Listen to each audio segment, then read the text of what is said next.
This good. So now we are gonna look at the first 30-60 day goals and how to achieve those goals. And there is a list of things that are the most important in those first 30-60 days. So the first and the most important is decision to have your own business. Not everyone who starts Zinzino business have a decision. Sometimes they think they have the decision, but they don't, because they think it's somebody else's business. Maybe it's the sponsor's business, maybe it's Zinzino business. Not everyone understands that it's their own business. It's business inside business. So it's like a comparison could be, there is a sport club that has a big room where you train karate. So you are the owner of karate club inside the sport club. So it's a business inside the business, because you pay for the sport club certain amount of money for the room, and it's up to you how many customers are coming to train karate with you, how much do you take from them, and what is your profit, and how well you are doing, and what's the quality of your trainings. So it's your own business, but it's operating in another business. So that's how it could be communicated what Zinzino is. So Zinzino does part of the work, part of the job. They produce the products, they create presentation slides, they do part of the work. They work with professional athletes, and you can use that information. So they create many tools, they create the products, and they create the system where you can operate inside that system. But then it's up to you how many customers you will have, how many partners you will have, what's going to be your turnover, what's going to be the quality of your operations. So very important is to understand that this is your personal business. Now, second is the minimum information packages. What is the minimum information you need to communicate so you get a new customer? And what is the minimum information you need to communicate that you get a new partner? So, and it's not the maximum information, but it's minimum, because your prospect is the first minutes in it, and you are maybe already days or months or maybe years. So your head is full of information, and for them, it's the first minutes. So you need to communicate the absolute minimum of information so that it's not going to be overload of it. And then you got to be at least 51% sure about it. So, because most of the people, well, not most, but some of the people, they think they need to be 100% sure before they start. Those people never start, because it's impossible to be 100% sure. Even I am not 100% sure when I go into a meeting, because I don't know, maybe somebody is going to be very skeptical and I'm not going to be able to communicate well to them, or maybe they are from a different planet, as you know, that men are from Mars and women are from Venus. Have you heard that? So if I meet a woman, it's a big success if I communicate it well with my Martian language to the Venus language. So as you can understand, there are many challenges in this profession when we meet people, when we communicate, and do we communicate it well or not well. So it's just, I need to be at least a little sure, or as I say, 51% sure that it's going to work. So, and we can talk a bit in depth about that minimal package of information. Now, instruments, the biggest instrument that you have in the first 30-60 days is your sponsor, is the one who started you. They know much more than you do, and they have much more experience, and they can help you. So that's, and all the other instruments are in their hands, and sponsor can teach you the other instruments as presentations and videos and whatever. Then the name list. So the next thing is the name list. So with the name list, you can have your own name list, and you can divide that name list into parts like your closest relatives. And with them, it might be a different story than with someone that you found on Instagram and you see them for the first time. Because for those on Instagram, there's zero trust in you, maybe very little trust in you. And for those who you know for your whole life, they maybe trust you a bit more. And for those who are your relatives, maybe you can ask them for help. So maybe you can say, could you please start as a customer in my business? Just because you would help me that way. And who knows, in half a year or a year, you may understand that it was not that you helped me, but that it was that I helped you, in fact, with the products. But you can ask that if it's your relative. But if it's somebody on Instagram, you cannot do that, right? It's not going to work. Well, you can do that, but it's not going to work. So there are different ways that we approach those in the name list. And there are VIPs in your name list, important people who you believe could be very good in this business. Maybe they are in sales, or maybe they are in network marketing, or maybe they are in business. So you may not want to approach them in the first 30, 60 days because you have very little experience. And who knows, maybe you are not ready to communicate to them, Zinzino. But then there is as we say in our name lists, there is a group we call training group, which is, you may think that maybe they're not the best prospects for this business or for the product, and you don't care that much if they say yes or no. So it's your training. So you invite them into the meeting, but what happens.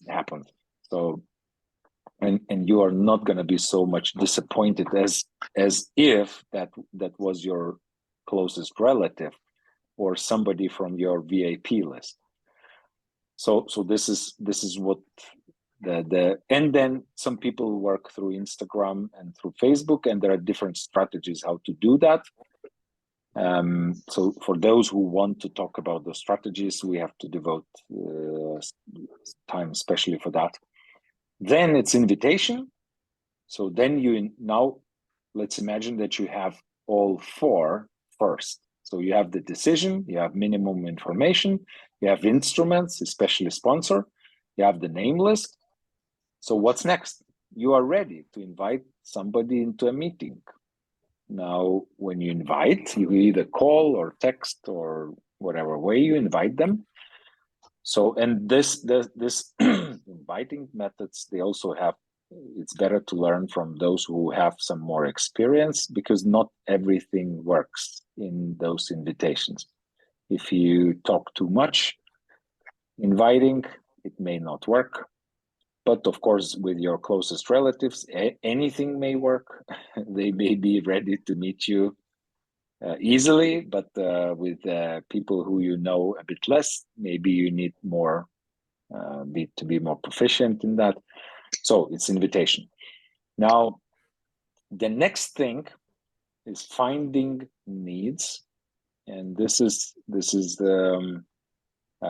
what's called CLASP and H form, and also GAP technology. So those are the technologies that you can use to find the need of a prospect. So CLASP is, for those who don't know, C is current, so current situation. So you ask all the questions. What is their current status? Where they are in life today?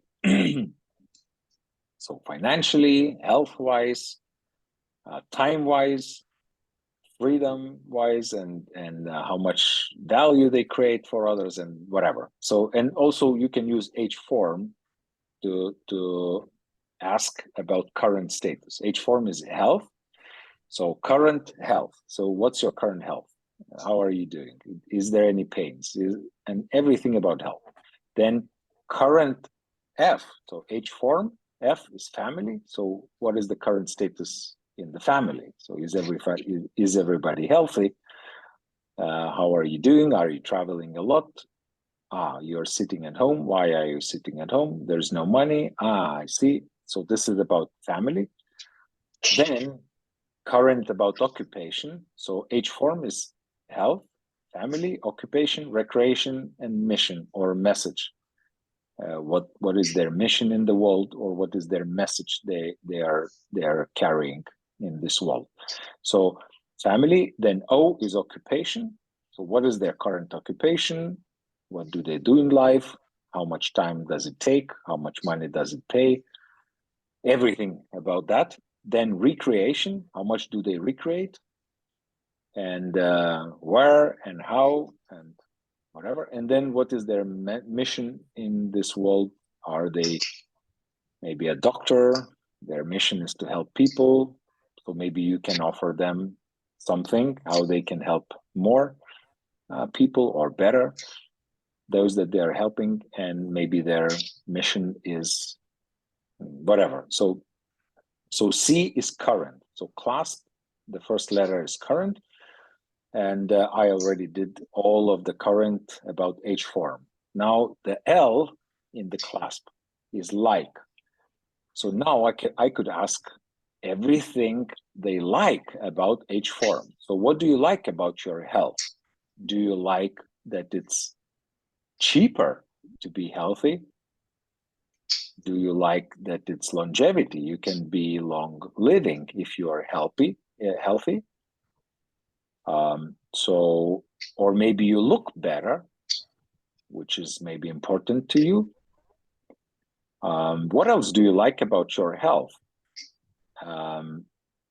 Maybe it's just more fun to be healthy, so you spend more time having fun instead of laying in bed, and on and on and on. So like about health. Now, what do you like about the family? Do you like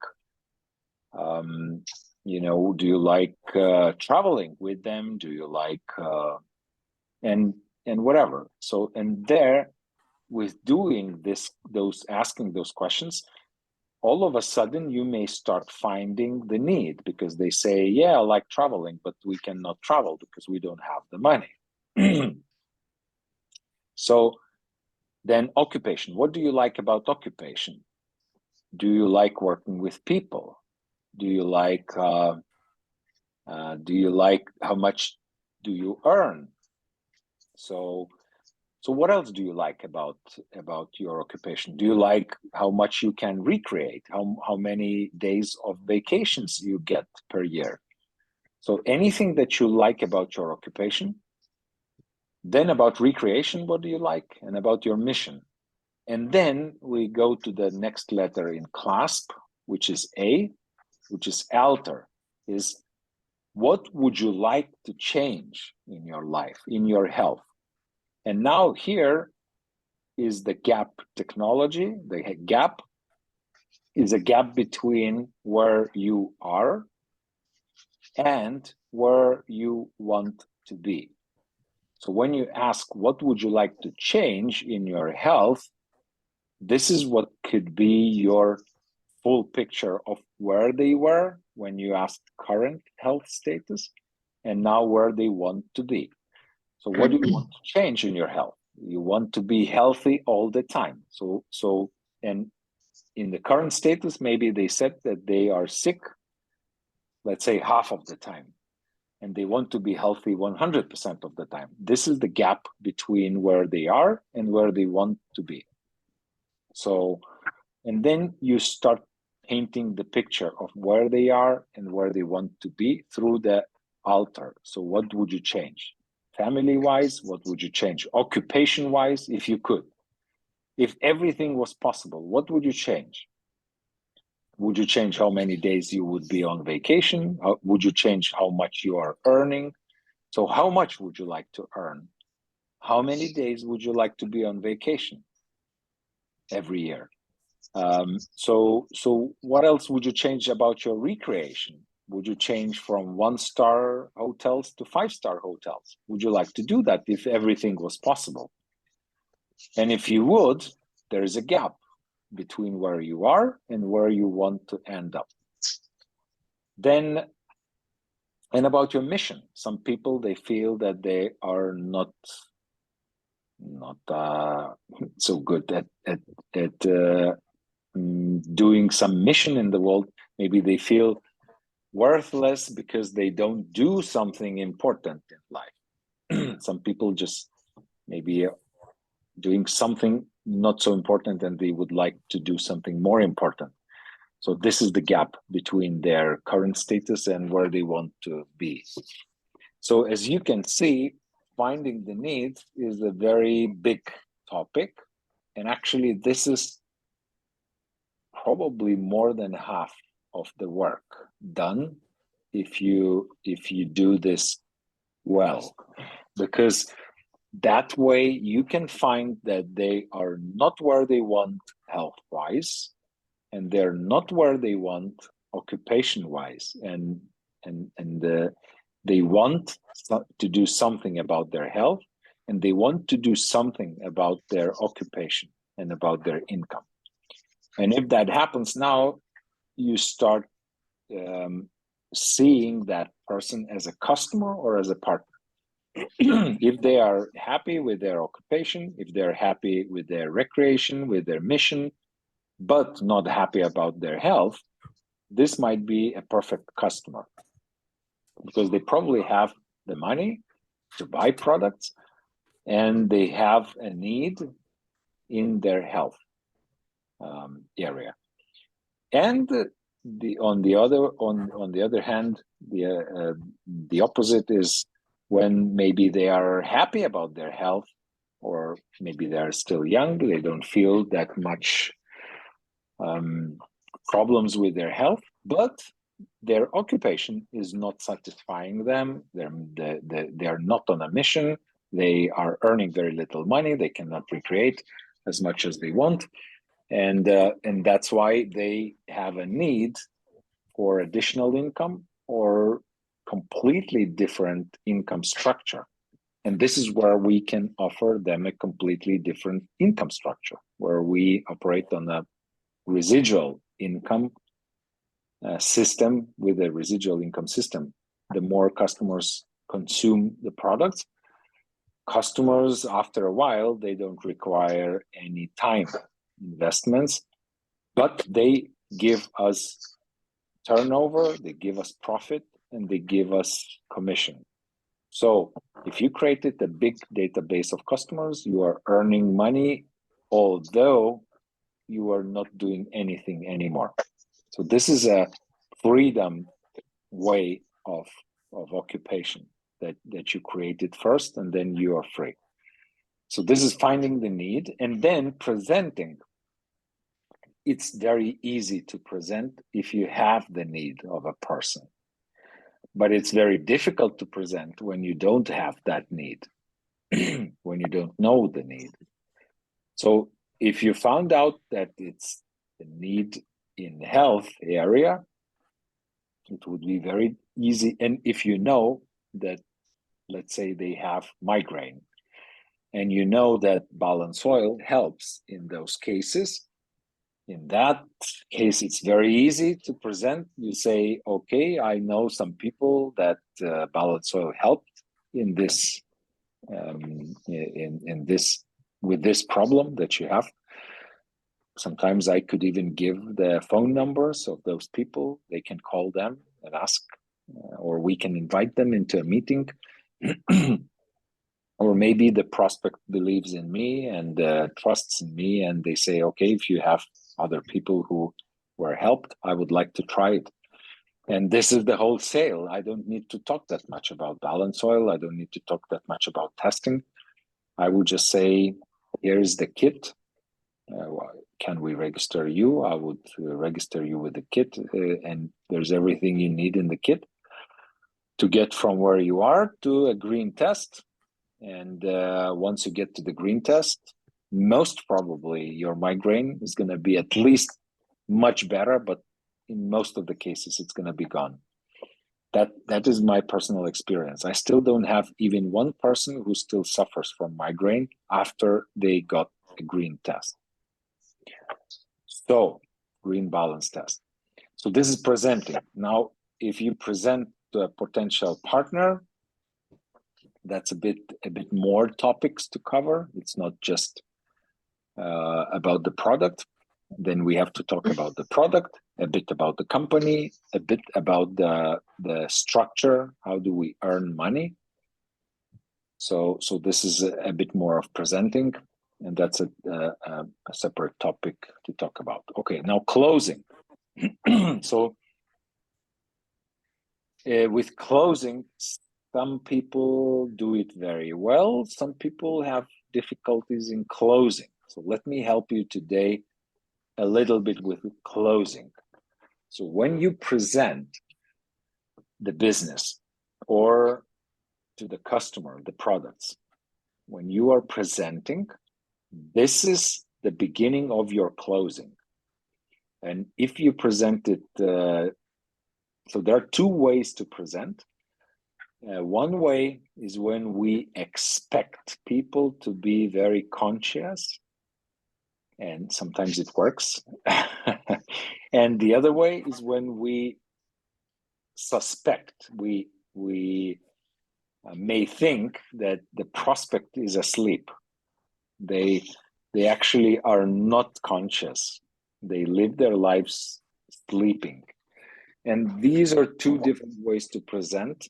And I have a difficulty sometimes in my presenting style because I expect people to be awake. And it's not always the case. So when I expect people to be awake, I don't ask that many questions. I just present the information. So I tell them what are the consequences of bad balance. I tell them about the test.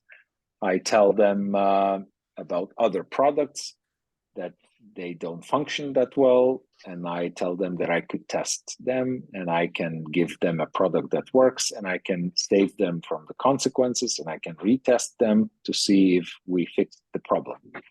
So basically, I gave you the full presentation now, but if I don't ask questions and they are very conscious, they may make a decision to buy. But if they were asleep, it's not going to happen. They're going to listen to your presentation. And in the end of your presentation, you expect them to buy and they are not buying and that they're not even close to buying decision. And they just say, oh, thank you for the information. I need to think. Call me sometime in the future or I will call you. And they never call you back. And they never, and actually, if you ask them about your presentation in a month, they probably would not even remember that you gave them that presentation. So how do you close a person who is asleep, who is completely unconscious, living their life that way? So here's what you need to do. You need to cut your presentation into segments, and you need to ask questions after each segment.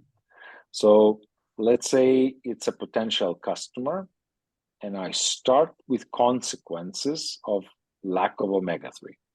So I tell, so do you know? So now instead of telling them, instead of showing them the info, I ask, so do you know what are the consequences of omega-3 deficit? And you wait for the answer.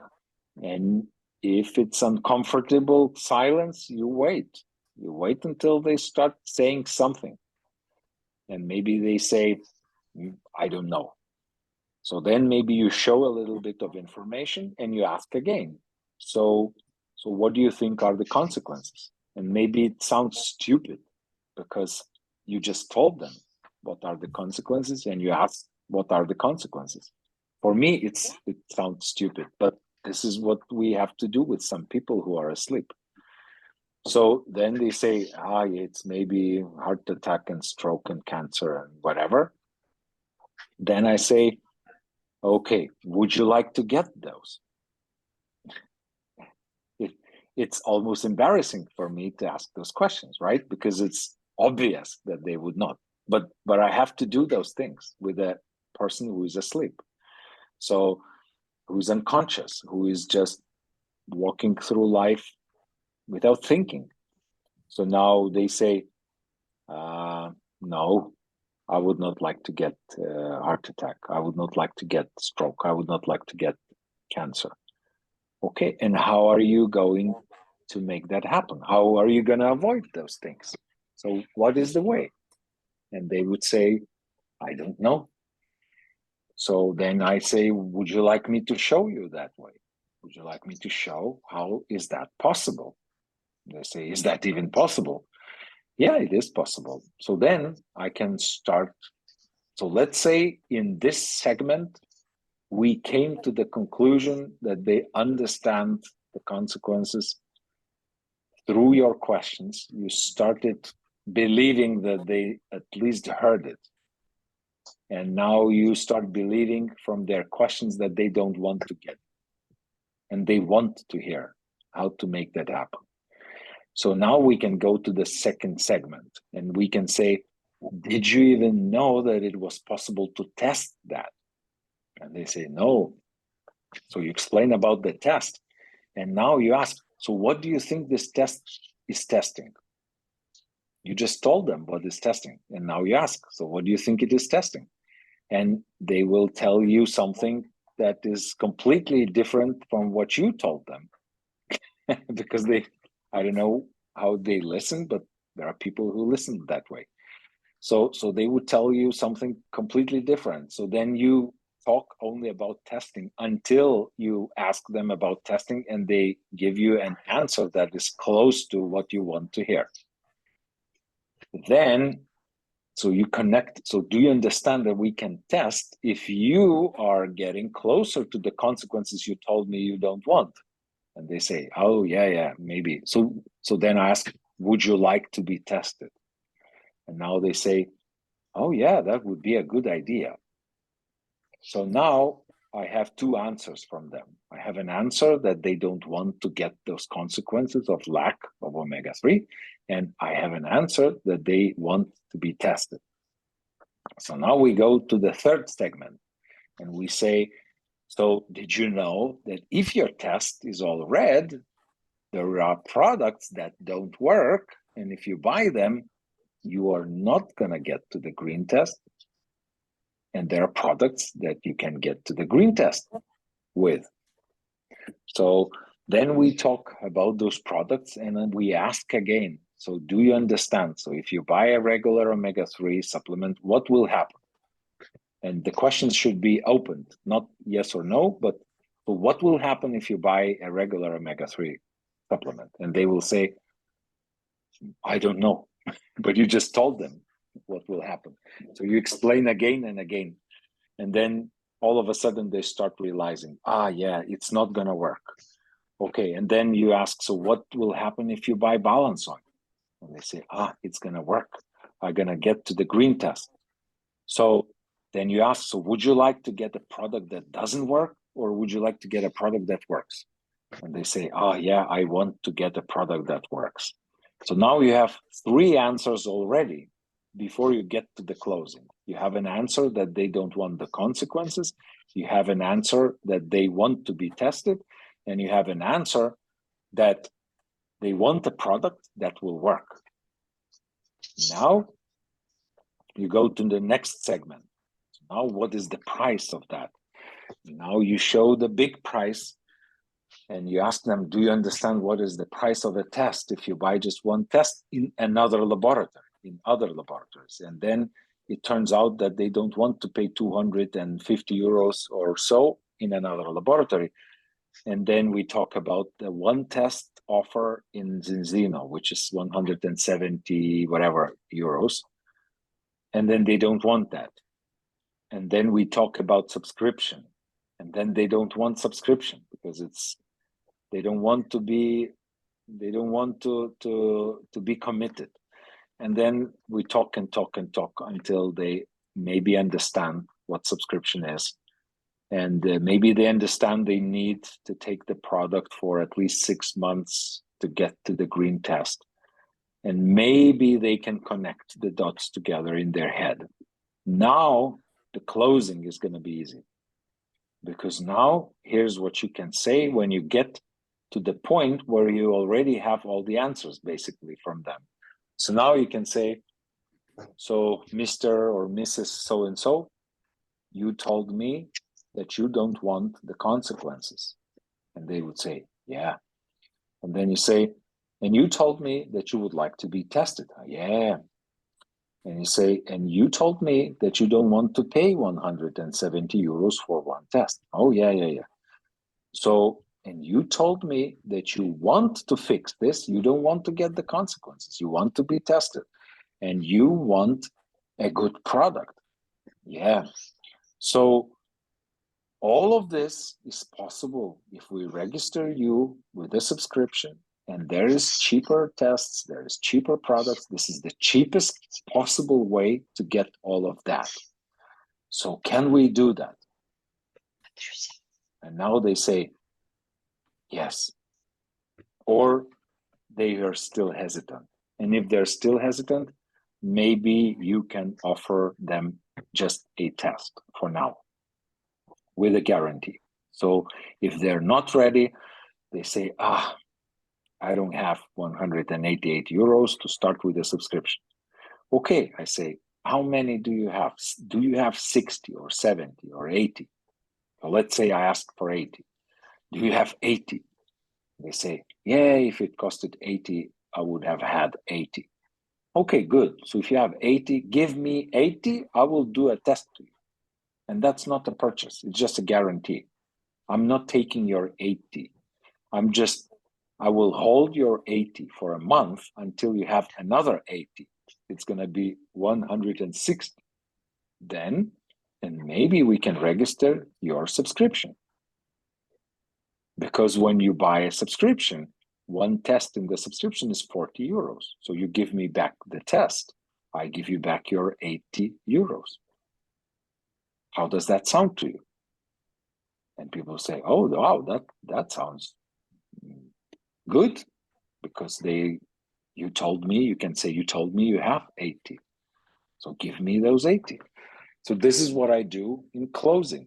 If I did the presentation that way, it's going to be very easy.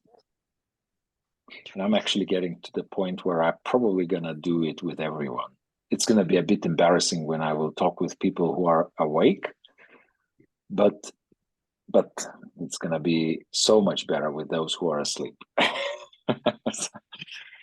And then training a new partner is just training all of those things that we just talked about in this recording. So it's about the decision making, it's about the minimum of information, it's about the instruments, name list, invitation, finding needs, presenting, closing, and training.